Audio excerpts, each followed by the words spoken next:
Hi. evening, and welcome to Delight in Fright. I am Kat, and to my side is the lovely Luna. Yes, I'm sporting my a film Oh, by Guillermo del Toro. Ooh, yay. yes. Gotta represent the homie. And The tonight we are covering The Borrower from 1991. This is directed by John McNaughton. I hope I'm saying it right. And we have Ray Dawn Chong as Diana Pierce, and she is um I just drew a blank. Cheech. No, there's Cheech and Chong. I don't know why I can't think of Chong's first name, but she is Chong's daughter. ah, yes. And then we have Don Gordon as Charles Krieger, Tom Towles as Bob Laney, Antonio Fargas as Julius, Neil Gutolio as Scully, Larry Pennell as the captain, and Tony Amendola as Dr. Cheveur, the doctor that's getting a lot of action, right? Until Oh, he doesn't. until he does. He got a Or the lot of wrong kind of action. he did get action, but in a different way. Yes. Ooh. Ooh, I don't want that action though. What he got towards the end. Yeah. No fun. Yes. So you want to roll that That trailer for us? beautiful trailer indeed. Indeed, this is a interesting trailer, I would say. Very 80s, 90s, kind of late 80s, yeah. Isn't that something? From the critically acclaimed director of Henry, Portrait of a Serial Dun- Killer, comes The Borrower, a new kind of horror film. There ain't nobody gonna believe this. An alien Yeah, species no. from another universe comes to Earth. Wait. Ray Don Chong is the detective who must find him. Oh my god. Not since Reanimator has there been such a movie. The Borrower, the ultimate head trip. Kinda cute. Kinda. Kind of. Naughton's The Borrower. Oh, yeah. Yes. So, where do we even begin with this movie? I guess at the start. Yeah, that'll do. So we have I love the beginning where the creature you guys saw the creature in the trailer, which is pretty decent for that time and the low Yeah. budget that they had. I thought the creature was pretty gross. Um, and then the creature apparently banishes our main character, the Mhm. borrower, to he it's called de-evolution basically, and it's the worst punishment ever, made him into a human.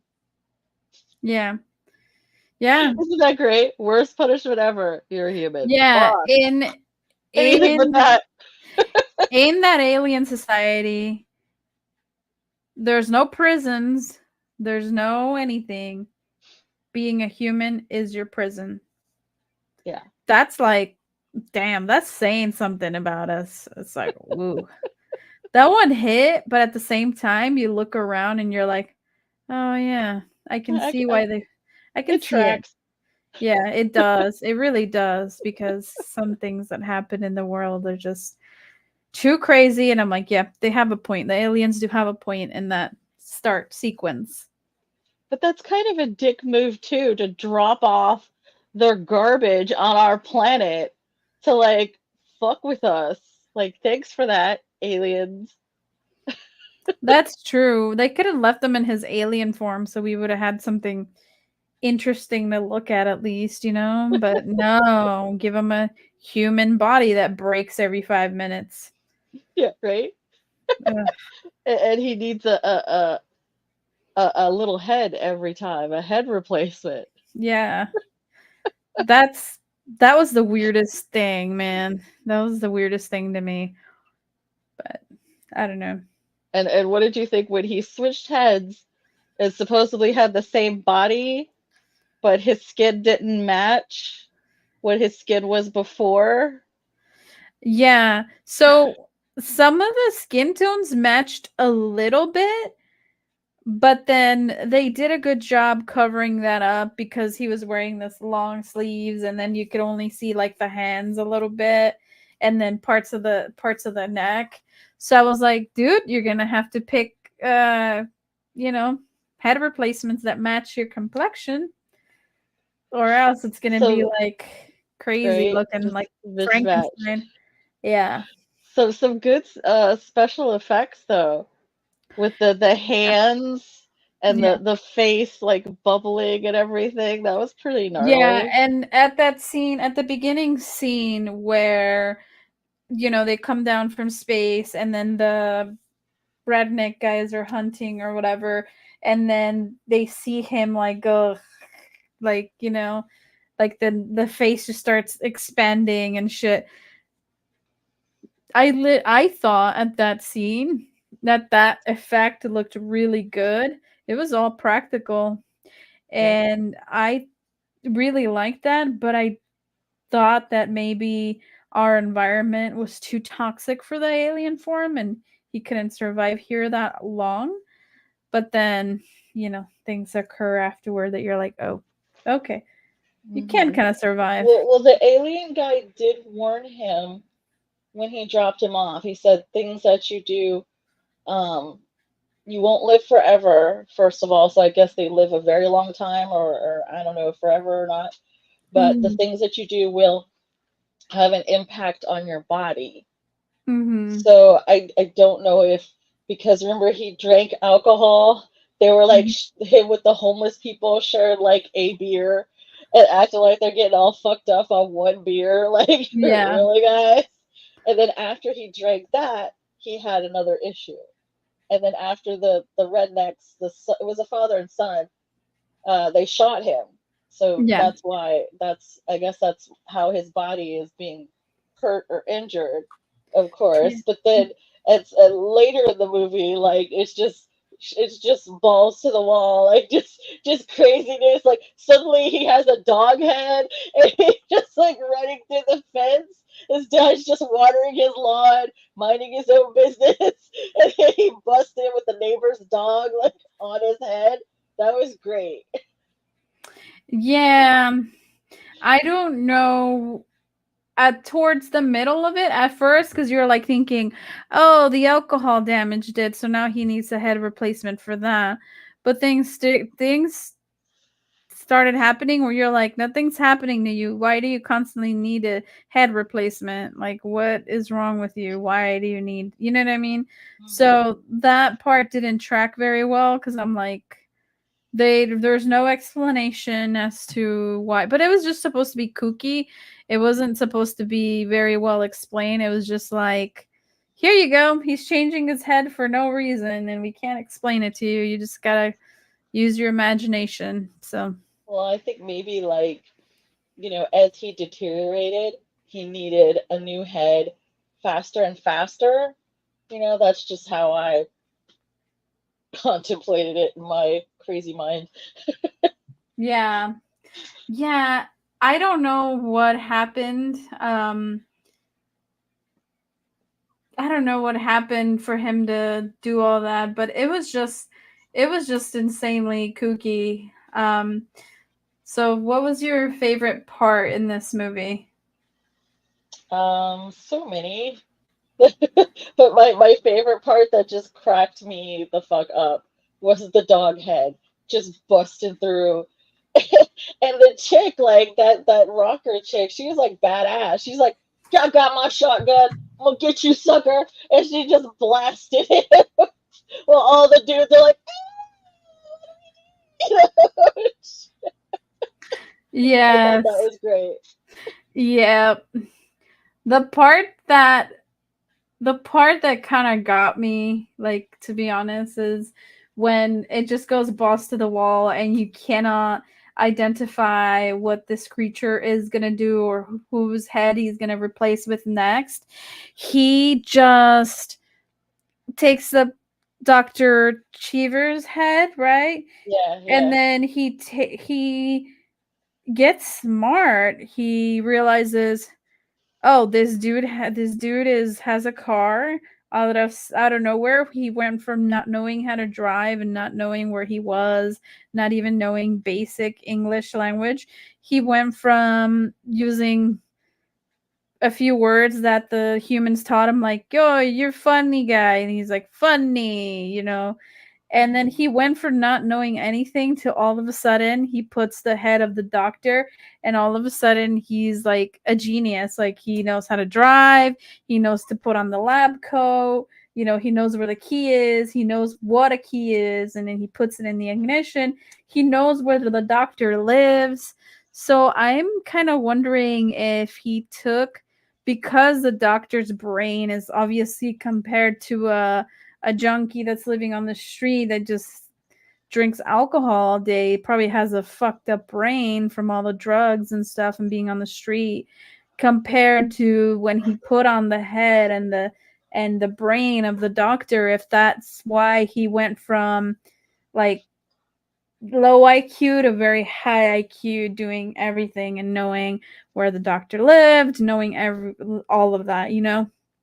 Well, I think you are what you eat, right? So first he because he would take the head and then eat some of the body. So I think as he took over people's heads, he picked up some characteristics of that person, because every time he would change his head, like at first he was kind of acting like the redneck. He was kind of saying things like he would Mhm. say, and then he became the hobo. He just kept saying his name or something like that. Whatever that person did the most, or said the most, or whatever, he took on that. So I completely agree with you that when he became had the doctor's brain, that definitely, like, he was learning at an exponential rate already, and then because he had the doctor with a highly intelligent brain and very randy, he didn't pick up his sexual habits though. I was kind of sad about that. Yeah. But at the same time, do you think that type that not that type, but you think that part of the brain would transfer over to a alien species that probably, but you gotta admit he did kind of grin. Remember when there was a girl and a dude and they were like on the street and they were like kind of like trying to get like Hmm. sexy and shit, and then he was like, "Oh." He did like a little Yeah. he did like a little slight grunt, and then he was like, "Ah." He kind of nodded. So, Yep. maybe he acknowledged that there was something going on, but maybe he's not capable of doing it himself, maybe? I don't But know. being from the beginning as well, when they said de-evolution, that makes me think at some point way, way, way long ago, they were human. They evolved into that. Mhm. So Yeah. I don't know if they were really aliens, but I've always thought that. I'm like, what if aliens are us, just Mhm. evolved? So, Yeah. Technically, yeah, because if you think about it this way, we all come from star matter. We all have, hydrogen and all that. And where do those chemicals come from? Where do those ingredients come from? Outer space, baby. yep, So yep. if aliens are also composed of hydrogen and a bunch of atoms that we're also made up of, who's not to say that we are the same? It's just different evolutions, different locations. Hmm. It's a very interesting, thought-provoking thing that sometimes horror does, even though it's like kooky and sci-fi, it's not really real. But at the same time, you start to consider, are we the aliens? Are we just not evolved aliens? Cuz And even if you look at most religions, there's something about created man in his own image.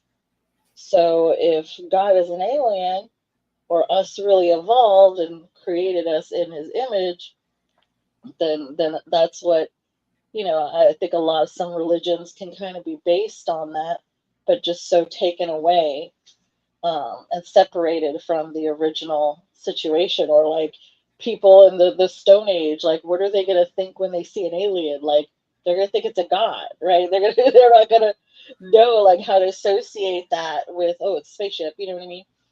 So Mhm. I believe that a lot of religious texts and things like that has to do with aliens. But I'm a big ancient aliens nerd, so that Yeah. explains that. Yeah. And it kind of didn't it make you think like is the because a lot of times in this movie in particular, the Diana who was the main police officer who's the daughter of Chong, um she was always asking the monster, the monster, the monster, and is he a monster or is he just from a different planet and how they have different standards over there? Or are we the monsters? Are Hmm. the humans the monsters?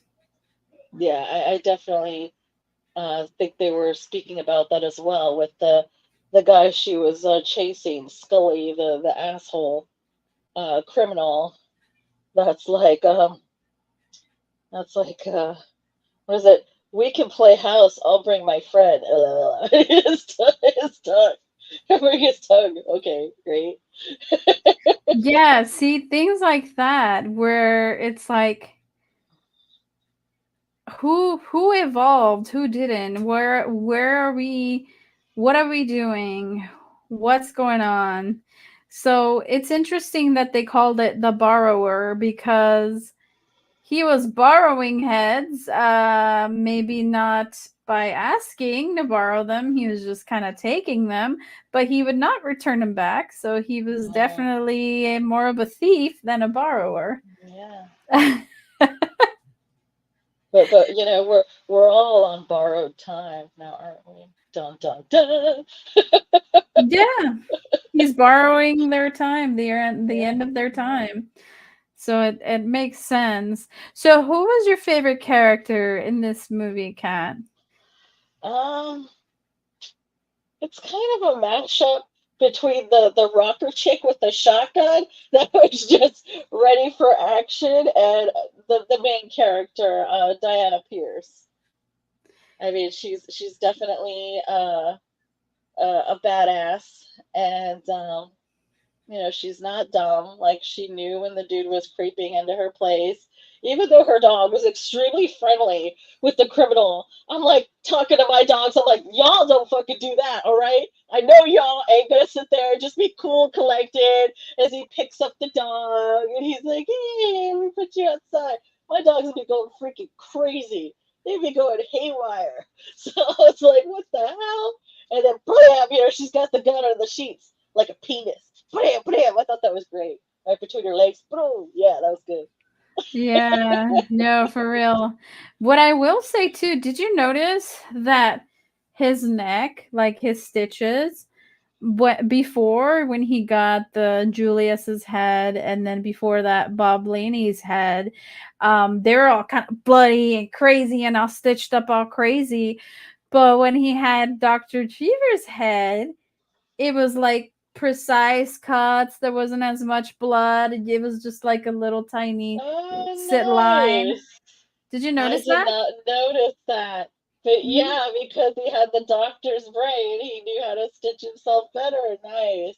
Mhm. Nice. Yeah, so with Julius's head and Bob Laney's head, it was just like all fucked up and there's like blood everywhere and yeah, no, with the doctor's head, it was very precise. Even when he was cleaning himself off and you couldn't really see the neck stuff, the I guess I forgot who asked the doctor. He's like, "Oh, how'd you get all this blood?" And then he was like, "Nosebleed." And then he starts laughing his ass off, like, "Oh yeah, haha, nosebleed. That was one hell of a nosebleed, doctor." But he didn't question it. He was just like, it's just doctor humor. But if it was up to me in that situation, I'd be like, "What do you mean a nosebleed? I don't believe you. Tell me what happened. What happened?" No, it wasn't a nosebleed. Nosebleeds are not that bad unless you get punched in the face. Right. But I will say my favorite character was Julius because he didn't know who, once he took over Bob Laney's head and he was walking around, he was kind of, homeless looking, kind of disheveled. He literally does not have anything, homeless, and gave him a scarf, gave him some clothes. Here, change out of your dirty clothes, your bloody clothes. Let's get you some new clothes. Come, and aren't you tired? Come with me to this homeless shelter. That way, you're taken care of too. So he had that very like, you're a human, and I'm gonna, and I can see you're also struggling. So I'll just come with me. We'll go to the homeless shelter together. And then in the morning, he's like, "All right, it's time for us to get breakfast." And But I love that he ate the rat. that part, Spit that it out. That part grossed me the fuck out. I don't know how they did that scene with the rat and the porridge or whatever they were eating at the shelter, but that was kind of disgusting. And then when he speaks, like, "Spit it out, spit it out." And he spit it out on the dude that was asking for money. That was funny. That was funny because he was like, he was so grossed out by that. You could tell. But I didn't get what was the plan with the rat. They're in a soup kitchen. You don't pay. What were they? There's a rat in my food. How dare you? I wouldn't come. Like, what was the plan? So I guess what I took from that scene is you're obviously struggling to get food, right? So since you're not willing to loan me money, I'm gonna put a rat in your food because it's your only meal that you have to try to fuck with you. Like he's the kind of guy that's gonna beat you when you're down. Like this is the only meal you have, and I'm gonna put a rat in it just to fuck with you. That's how I interpreted that scene. So it was all the other guy's idea. I thought Julius and the other guy were like in on it. No, No. that's not how I interpret it. I interpret it as, the guy that was asking for money at the shelter. He obviously did not get the money. Julius is like, "No, I don't got any money." And then the borrower was just kind of copied Julius because he just kept copying everything that Julius was doing. I don't know if you noticed that, but he's like, I ain't got no money." So then he poured the rat in his food, and that's why Julius was like kind of shocked when he ate because he kept looking over at the rat. He's like, "Oh my god, what the fuck did you do? Is he gonna notice? Is he gonna freak out?" And I guess he shocked both of them when he took a bite out of it. Yeah, I he mean, didn't take a bite out of it. He ate the whole damn thing. he He's just, like, dude, no, I do not like rats. That was a mouse. It was more of a mouse than a rat, yeah. but no, that is one thing that to me just grosses me out. Rodents and rats, like, Oh, no gerbils, no hamsters, no. I had a hamster and I didn't mind it because it didn't have a weird rat tail, and he was the teddy bear hamsters. They're a little, but they don't live that long, so I only had it for like a year and a half, and then it died. Yeah, they don't live long. They So don't it's live the long. tail that bothers you. Everything else is fine. Yeah, the rat tail. I don't know what it is. It just, I don't know what it is. It's just the rat tail. Like it's It's weird. like a tentacle. You're like, ah. It's not like a tentacle though, because the tentacle is the whole. It's it has the same texture of the whole like thing, right? It's not Yeah. like different, but it's the fact that it's like the rat and then it's like a different texture and it looks all like grainy and I don't know. Rat tails are not cool. And now you know. And if you don't know, Now you know. now you know that rat tails bother me. I Yeah. did love some of the dialogue in the movie too. There was a lot about regret and grief and blame. Um, I love the one that she's like, I should have shot him when I had a chance. And her her coworker goes, "Oh, I forgot. This is all your fault." It's like messing with her. I thought that was a great dialogue there, and really funny, kind of showing the play between the two, and her, regretting not killing his ass in the first place because he ended up breaking out and assaulting the female officer, the Yeah. boyfriend. So Yeah, there was a lot of really good scenes in this and a lot of really good lines too. Um like the one I mentioned earlier with oh yeah, I got all this blood from a nosebleed. Like, yeah, sure you did. it mhm, there's like I don't know who directed this, but I think that it was John McNaughton, right? but not. So I'm taking a look to see what But other he didn't write it. There was a different writer, but I didn't write it down. I also mhm. love the part where the feds take the body away, and they're like, she's like, "What are they do? Where are they going? They don't know what they're doing." And he's like, "Feds never do." Yes. Yes, that was awesome. So just looking very briefly at his film director career, he directed in 1998 Well Things and Mad Dog and Glory in 93. So he's done a lot of like indie horror and just indie films. Nothing that I'm seeing that was like a blockbuster kind of thing.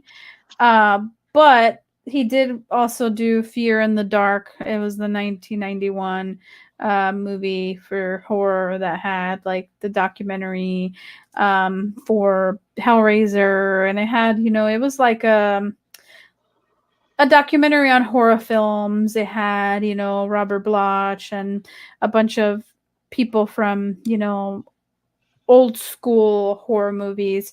So he's done, yeah, Nice. that'd be an interesting documentary to watch too, because I've never watched a documentary of horror films.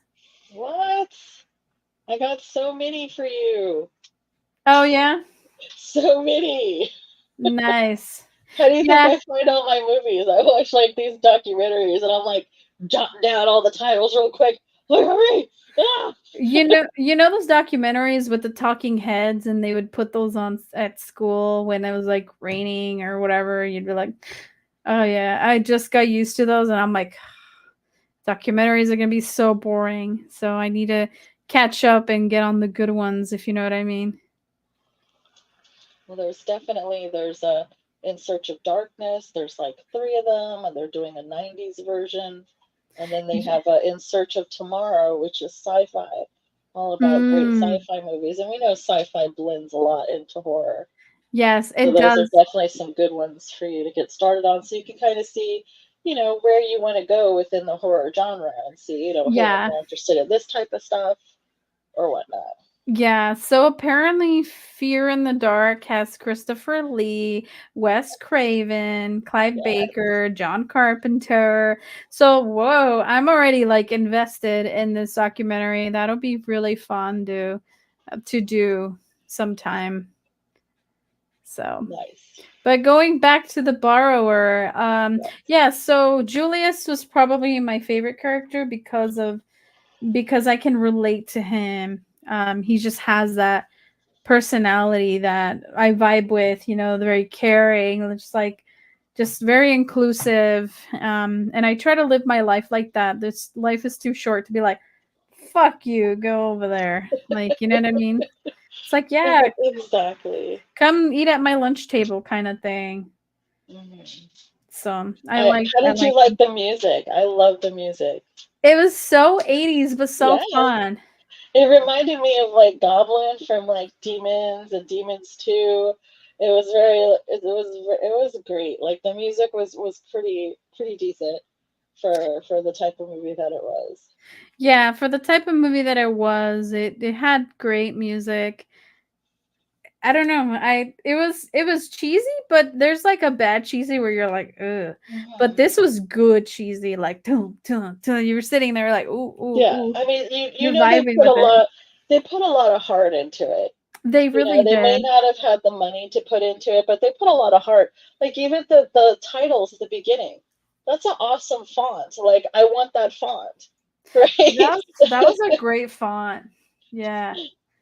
They really what it feels like is when things matter, they put their effort into it.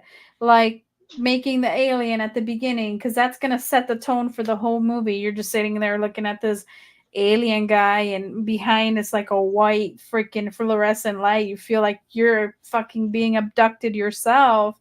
Kind of gives you that, whoa, what the fuck is this dude doing there, you know? So it just set the stage properly. And if that scene wouldn't have gone right, I think the whole movie would have just been a cheese fest and not in a good way. But setting the set, setting the stage for what's to come, like really good practical effects when it mattered, you know. I sometimes, you know, the blood is obviously looks fake or whatever, but those weren't the points of it mattering. It was, you know, the dog's head at the end when he switches over to the dog head and it's all weird and creepy and bloody. Um, You're just not expecting you're that. not expecting it.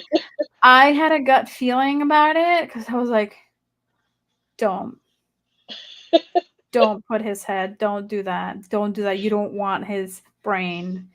He's not going to be as good as the doctor, trust me. He's not going to be as smart, but he wanted more of an animalistic vibe for his next go around. Oh, okay, it makes sense now. Why he just when he had the dog head, he just busts through the fence and just starts going crazy because he's a dog. He's got Yeah, the dog mindset. Like what do dogs want to do? They want to bust in the fences or jump fences or and bark at people, attack people. Like it's just a dog being a dog. So that's why I was like definitely like doctor, he's not an intelligent life form. You have the current most best intelligent life form brain. Keep it. Or get I, somebody smarter.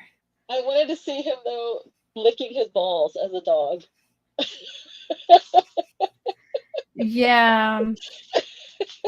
That would get more than an R rating though if they showed Oh, fucking balls.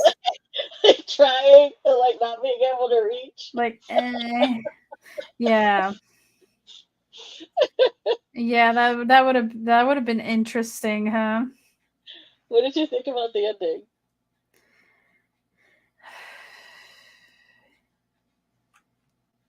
I don't know. Is he alive? Oh yeah, It what's gonna happen though? Like it is he just because he kills the two people in the car, right? yeah. And then the lady said the most iconic thing she says, the government doesn't listen or doesn't care or something like that, right? And it's true because as soon as she says that cutscene, the monster crawls out again, and you're like, "Fuck, Yeah. So we're he's gonna back." take one of the feds' heads and keep on keeping on. Who knows how long Damn, it's gonna take till they can he's gonna finally put a stop to him. he's gonna reach the FBI like he's going like Doctor Dog FBI fucking. He's gonna go to the Secret Service and take their heads, and then he's gonna have the nuclear launch codes. At this rate, I forgot to mention another scene that I love is when um the cops like shoot him and then like quadruple taps like blah, blah, blah, blah, like 4 times like to make sure that dude is down and then they think he's down and no. And then when she's later on, she's shooting him again or something. And then the other cop comes, shoots him some more, and he keeps going. And then the other cop does the same, and he like offloads onto him. And he's like, okay, now he's dead. It's like, Yes. no, no, when are we gonna accept No. that? Yeah. I felt bad for Bob Blaney's son because the whole time he was in prison because they thought he killed his dad in cold blood, and then weird stuff started happening. They didn't believe him. So he was a character that I felt sorry for because I mean, you see a fucking spaceship coming out, rev the engine. You do not need to watch that. Get the fuck drive, put it in reverse, and get gone. You saw it, leave. Like, And I love the makeshift silencer with the 2 liter bottle. Like, really? But no. does that even work though? No, it does not. And then the cops were like talking about it. Oh yeah, so why did you have a silencer on your gun? I'm like, that's Like, not that a was not. silencer. It's a No. fucking 2 liter soda. I I think don't. it was Sprite. The color of the bottle. I think it was a Sprite bottle. Yeah, you're Or 7 right. Up. 7 Up. Oh dear Lord. I That part got me because it had me laughing because I'm like, that's not a silencer. That's just a redneck trying to save a buck and make a silencer, but not very well. No. No. Poor guys. That's why they didn't have a good enough brain for the borrower. Yeah.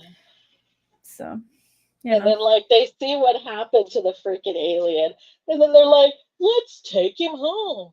And he's like, no, I ain't putting him in my trunk. Like, you shouldn't be taking him at all. Like, Just leave them. Yeah, they you should know, have take just. some pictures and be happy with it. Yeah, exactly. Or report it, and then if the next day it's still there, then cool. If not, then the cops are just gonna think you're a kooky. Yeah. But just mind your own business. Don't don't pick up no random aliens that you find on the sidewalk home. Like, that's the moral of the story, I think, for this one. Don't bring How aliens many home. stars would you give this one? It's a solid 7.5 for me because I had a lot of Yeah. fun. Yeah, I rate it really high because I'm a big fan of sci-fi. I'm a big fan of aliens and alien stuff. And the makeup was good. The effects were good. The alien in the main scene was really good. Yeah. The only thing, like I said, the only thing that I would have helped me rate it a little more if they explain, like, if at the beginning the alien explained a little bit more of what was going to happen to him. You will suffer, you will have to replace because of the toxic oxygen, you'll have to find a new body every through 2 days or something like that. Something where the alien told him this is going to happen to you, and then you have that in your mind. Fuck, it's been 8 hours, he's gonna need to find a new head or something, to keep you on the edge of your seat. I feel like they could have had that additionally to everything that they've done, but they didn't explain it very well why he constantly needed the heads other than damage, I think, and alcohol might have damaged him too earlier on. But after that, he was just changing heads like he was changing underwear. So, Pretty and much. that But wasn't. I think back then there wasn't so much explanation in films because the more you try to explain, and then the more things don't match up later.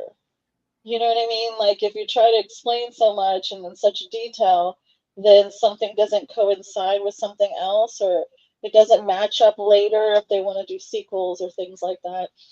So sometimes I do think that things would be better with less, to kind of give the viewer the option to decide for themselves. In this case, I don't really think that was their intention. I think it was just more a matter of, budget and things like that, constraints to kind of simplify it. But I do think the heart was there, and I'm sure there was probably more in the script or in the writing that they just didn't have the money to do. Yeah, I think you're right on that part. That's true. But in a perfect world, throw it more money, and sometimes you get good stuff, sometimes you don't. Mhm. Because we've seen some expensive movies out there in the cinema world, and they suck. Yes. You know? But that's a reason why we see so much horror now. And we've always seen a lot of horror movies because there's higher reward. If a horror movie does well, they tend to not cost as much to make as other types of movies, so that if they do well or decent, they're Mm-hmm. still banking. They're making a lot of money while they're Yeah. taking a lot of risks when they put millions and millions of dollars into an action movie or something else, and then it ends up getting pulled. Like, I think I read that Toxic Avenger, they put so much money in it and they're just gonna pull it. I don't know. Hopefully they managed to work out something. And then Yeah. I always thought it was really odd that they were even going to make uh, a revisit the Toxic Avenger, which was great and a lot of fun.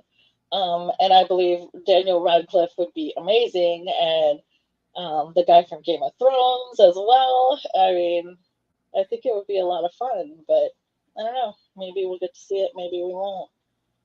Maybe someone else will be able to help them out. Put some more funding. Yeah. Yeah, a lot of projects require funding, and then you got to get executive producers, and there's a lot that goes into play there. So, anything else you want to share about The Borrower? It's a really fun movie, guys. I really enjoyed it. It's got some great cast, some great practical effects, and I think you guys will really, really enjoy it. You guys can watch it on Apple TV, Fandango, Amazon Prime, Google Play, YouTube TV, the premium subscription as well. So those are just some services where you can find this movie, and I think, yeah, it didn't do very well on Rotten Tomatoes. It only got 30%, and on IMDb it only got 5.3 out of 10, which I'm like kind of like, oh man, it was just so fun and kooky and silly, and I don't know. I think it deserves a little more love. So you guys should try to give it more love. And it's the perfect time too. It's only an hour and a half. Not too terribly long. An hour and 31 minutes. Yes. Almost close to your favorite runtime. Yes. An hour and 30 minutes is my favorite runtime, but 1 minute. Not much you can do in 1 minute anyways nowadays with everything taking forever. Well, so what do we have in store for next week? I don't know. What do you want to do? There's so many different options. It just kind of depends if you want to do one of your favorites. Do one from here, or I'm thinking because like Shark Week is done. What if we found some sort of like cabin, like because right now is like vacationing. I'm wondering like I'm always down to do Cabin in the Woods. I fucking love that movie. Cabin in the Woods is good. I'm I could thinking talk about like that all day. a summer campy movie. Like I know we did like a summer camp kind of episode a year ago. So it'd be fun to kind of revisit that concept and see if we can find like a campy. I don't want to do Friday the 13th. That's been like super like chiseled down, but if we can't find something, we'll save it for next week. But do you want to pick something from the Fangoria book for now? Sure.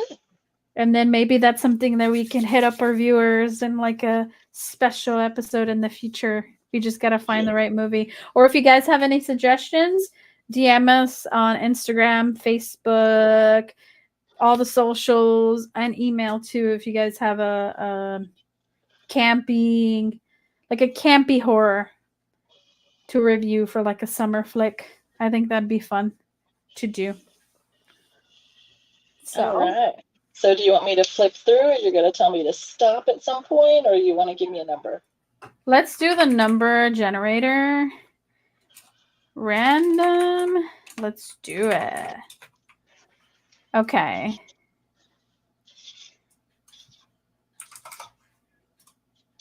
So our last page is 255. Number 116. That was very specific. 116. Ooh. Invasion of the Body Snatchers.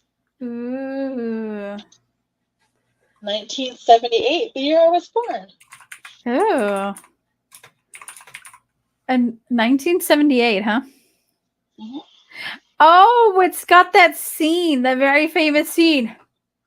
Yes, yes. Oh, that is going to be so fun. And it's free on Tubi, guys. And Jeff Goldblum. What? Donald Mm. Sutherland. This is Leonard Nimoy. This is Oh, an amazing yeah. movie. Have you never seen the whole thing? I haven't seen the whole thing. I just remember the memorable scenes. So Yes, watching yes. watching the whole Yes, run through is gonna be it's a must. kind of amazing, actually. I'm super excited to see it. Not bad. It's 1 hour and 55-minute runtime. Not bad. Still pretty good. Not like 4-hour There's movies.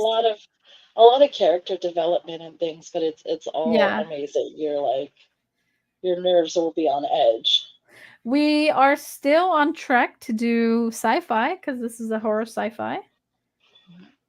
So awesome. Well, we will see you guys here next week around the same time, same everything. Is there anything else, Miss Cat, that you want to mention about the borrower or anything else? No, just had a lot of fun as always. Thank As you always. for joining us, guys. And thank you so much. We now have 400 followers on our Yay! YouTube. 400!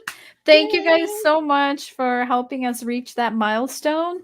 I know it takes a lot of effort and it takes a lot of work.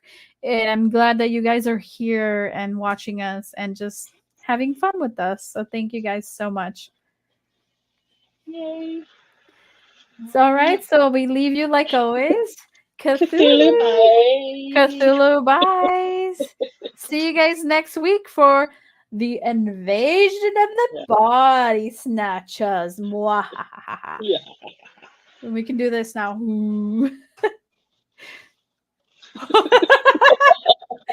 See you guys next week. Bye. Bye.